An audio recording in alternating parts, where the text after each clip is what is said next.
Hi all, welcome back to my channel. പുതിയ വീഡിയോയിലേക്ക് എല്ലാ കൂട്ടുകാർക്കും സ്വാഗതം. ഇന്നൊരു ബ്രേക്ക്ഫാസ്റ്റ് റെസിപ്പിയാണ് കാണിക്കുന്നത്. സിമ്പിളായിട്ടുള്ളൊരു ഗ്രീൻ പീസ് കറി, അപ്പോൾ അതിൻ്റെ കൂടെ കഴിക്കാൻ പറ്റിയിട്ടുള്ള ഒരു ഇടിയപ്പത്തിൻ്റെ റെസിപ്പിയും കൂടെ കാണിക്കുന്നത്. കുറച്ച് തൈര് ഉണ്ടാക്കിയെടുക്കാനായിട്ട് പാൽ ഓൾറെഡി ഞാൻ തിളപ്പിച്ച് വെച്ച പാലാണ്, അന്നേരം തണുത്ത് പോയിട്ടുണ്ടായിരുന്നേ. അപ്പോൾ അത് വീണ്ടും ഒന്നും കൂടെ ഒന്ന് ചൂടാക്കി ഒന്ന് മാറ്റിയാണ്. വേറൊരു പാത്രത്തിലോട്ട് ഒരു 2 ടീസ്പൂണോളം തൈര് എടുത്തിട്ട് അത് ജസ്റ്റ് ഒന്ന് സ്പൂൺ കൊണ്ട് മിക്സ് ചെയ്യാം. എന്നിട്ട് നമുക്ക് ഈ ഒരു പാല് ചെറിയ ചൂട് വേണം കേട്ടോ, ഒത്തിരി ചൂടാകാനും പാടില്ല, ഞാൻ ചൂടൊട്ടും ഇല്ലാതിരിക്കാനും പാടില്ല.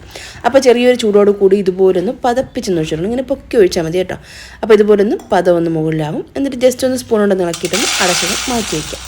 അപ്പോൾ അതൊരു രാത്രി ഫുള്ളായിട്ടിരിക്കുന്ന സമയത്ത് അടുത്ത ദിവസം നന്നായിട്ടൊന്ന് തിക്കായിട്ട് കിട്ടും. പിന്നെ ഇതാ ഒരു കപ്പോളം ഗ്രീൻ പീസ് നന്നായിട്ടൊന്ന് കഴുകി വെള്ളമൊഴിച്ച് അതും ഒന്ന് കുതിർന്ന് വരാനായിട്ട് മാറ്റി വയ്ക്കാം. അപ്പോൾ നൈറ്റ് ഈ കാര്യങ്ങളൊക്കെ ചെയ്ത് നമ്മൾ നെക്സ്റ്റ് ഡേ ആകുമ്പം എൻ്റെ സെറ്റായിട്ട് തന്നെ ഉണ്ടാവും.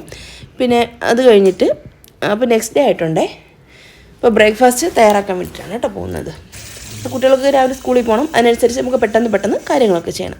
അപ്പോൾ ഞാൻ ആ കെറ്റിലേക്ക് കുറച്ച് വെള്ളം ഒന്ന് എടുത്തിട്ട് ഒന്ന് തിളപ്പിക്കാനായിട്ട് വെച്ചിട്ടുണ്ട്. കറിക്കും ഇടിയപ്പമൊക്കെ തയ്യാറാക്കാനായിട്ട് ഈ ഒരു വെള്ളം തന്നെയാണ് യൂസ് ചെയ്യുന്നത്. അപ്പോൾ ആ ഫ്ലെയിമൊക്കെ സ്റ്റവ് ഒന്ന് ഓണാക്കിയിട്ട് അതിലേക്ക് കുറച്ച് പാൽ വെച്ചെടുക്കുന്നുണ്ട് തിളപ്പിക്കാനായിട്ട്. പിന്നെ ഇത് കറിക്ക് ആവശ്യത്തിനുള്ള സവാളയും ക്യാരറ്റും ഇഞ്ചി വെളുത്തുള്ളി പച്ചമുളക് അതുപോലെ തന്നെ ഉരുളക്കിഴങ്ങ് ഇത്രയൊന്നും എടുത്ത് വെച്ചിട്ടുണ്ട്. പിന്നെ ഇതാ ഒരു കുക്കറിലോട്ട് 1 ടേബിൾ സ്പൂൺ വെളിച്ചെണ്ണ ഒഴിച്ചെടുക്കാം. 1 ടേബിൾ സ്പൂൺ ഇഞ്ചി വെളുത്തുള്ളി പച്ചമുളകും കൂടെ ചതച്ചതാണ്, അതും കൂടെ ചേർത്ത് ഒന്ന് സോട്ട് ചെയ്തിട്ടെടുക്കാം. പിന്നെ ഇതാ ഒരു 3 സവാള സ്ക്വയർ ഷേപ്പിൽ ഒന്ന് കട്ട് ചെയ്താണ്, ചെറിയൊരു ക്യാരറ്റ് പിന്നെ ഒരു ഉരുളക്കിഴങ്ങും കൂടെ ഞാൻ എടുക്കുന്നുണ്ട്. ഇത്രയും കൂടെ ചേർത്ത് ഒന്ന് ജസ്റ്റ് ഒന്ന് സോട്ട് ചെയ്തെടുക്കാം. ഒത്തിരി അങ്ങ് വഴറ്റി നമ്മൾ ഇതാക്കൊന്നും വേണ്ട, കാരണം എന്ന് വെച്ചാൽ രാവിലത്തെ പണിയാണല്ലോ, അതുകൊണ്ട് നമുക്ക് പെട്ടെന്ന് തീർക്കേണ്ടതായിട്ടുണ്ട്. പിന്നെ ആവശ്യത്തിന് ഉപ്പും കൂടെ ചേർത്ത് കൊടുക്കണേ. എന്നിട്ട് നമുക്ക് നന്നായിട്ട് ആ ഒരു ഗ്രീൻ പീസ് ഒന്നും കൂടെ ഒന്ന് കഴുകിയെടുക്കണം കേട്ടോ. കുതിർത്തെടുത്തിട്ടുള്ള ഗ്രീൻ പീസാണ്. അത് വീണ്ടും ഒന്നും കൂടെ ഒന്ന് കഴുകിയതിന് ശേഷം അതിലേക്ക് ചേർത്ത് കൊടുക്കാം. പിന്നെ ഇതിലേക്കുള്ള പൊടികളൊക്കെ ഒരു 1/2 ടീസ്പൂൺ മഞ്ഞൾപ്പൊടി ചേർത്തെടുക്കാം. പിന്നെ ഇതാ 1 തൊട്ട് 1.5 ടീസ്പൂൺ വരെയൊക്കെ ആകും മല്ലിപ്പൊടി. പിന്നെ ചെറിയൊരു സ്പൂൺ മതി കേട്ടോ, 1/2 ടീസ്പൂണോളം മതിയാകും മുളക് പൊടി, നല്ല എരിവുള്ള മുളക് പൊടിയാണ്, അതുകൊണ്ടാണ് അത്രയും ചേർത്ത് കൊടുത്തത്. പിന്നെ 1 ടീസ്പൂൺ പെരിഞ്ജീരകപ്പൊടിയും കൂടെ ചേർത്ത് കൊടുക്കാം. എന്നിട്ട് ഈ ഒരു ഗ്രീൻ പീസ് ഇങ്ങനെ മുകളിൽ ഇങ്ങനെ മൊത്തത്തിൽ പൊങ്ങി നിൽക്കുന്ന പാകത്തിൽ വെള്ളം ഒഴിച്ച് വേണം, തിളച്ച വെള്ളമാണ് ഒഴിച്ച് കൊടുത്തത്. എന്നിട്ട് കുക്കറിൻ്റെ അടപ്പുകൊണ്ട് അടച്ചിട്ട് നന്നായിട്ടൊന്ന് ഒരു 2-3 വിസിൽ കൊടുത്തിട്ടൊന്ന് കുക്ക് ചെയ്തിട്ടെടുക്കാം.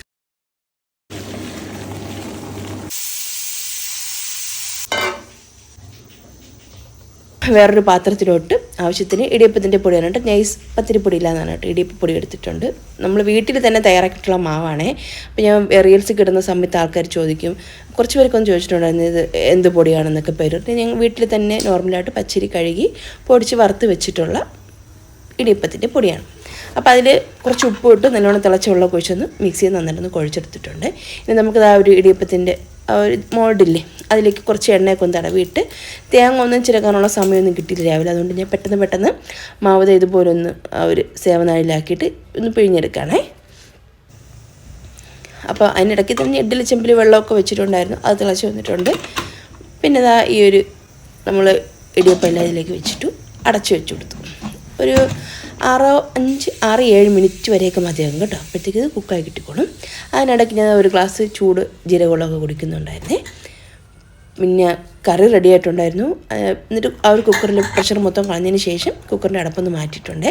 ഇതിലേക്ക് കുറച്ച് കറിവേപ്പിലയും കൂടെ ചേർത്തെടുക്കാം. പിന്നെ ഒരു 1/4 ടീസ്പൂണോളം ഗരം മസാല പൊടിച്ചതും 1 ടീസ്പൂൺ നെയ്യ് ചേർത്ത് കൊടുക്കണേ. അപ്പോൾ ചില ആൾക്കാർക്ക് ഈ ഒരു ഗ്രീൻ പീസിൻ്റെ ഒരു കുത്തലൊരു മണം ഉണ്ടല്ലോ, അത് അത്രയ്ക്ക് അങ്ങ് ഇഷ്ടമാവില്ല. അതുകൊണ്ടിട്ട് നമ്മൾ ഈ ഒരു നെയ്യ് ചേർത്ത് കൊടുക്കുകയാണെങ്കിൽ ആ ഒരു സ്മെല്ലൊന്നും മാറിക്കിട്ടും.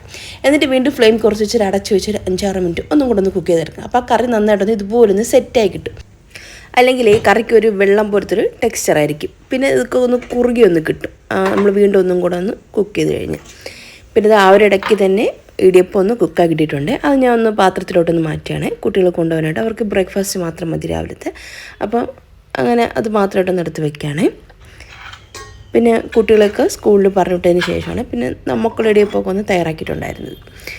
പിന്നെ നമ്മൾ ഇന്നലെ തന്നെ ഉറവിച്ച് വെച്ചില്ല ഒരു തൈരാണ്, നല്ല പെർഫെക്റ്റ് ആയിട്ട് തന്നെ കിട്ടിയിട്ടുണ്ട്, നല്ല കട്ടി തൈര് തന്നെ കിട്ടിയിട്ടുണ്ട്.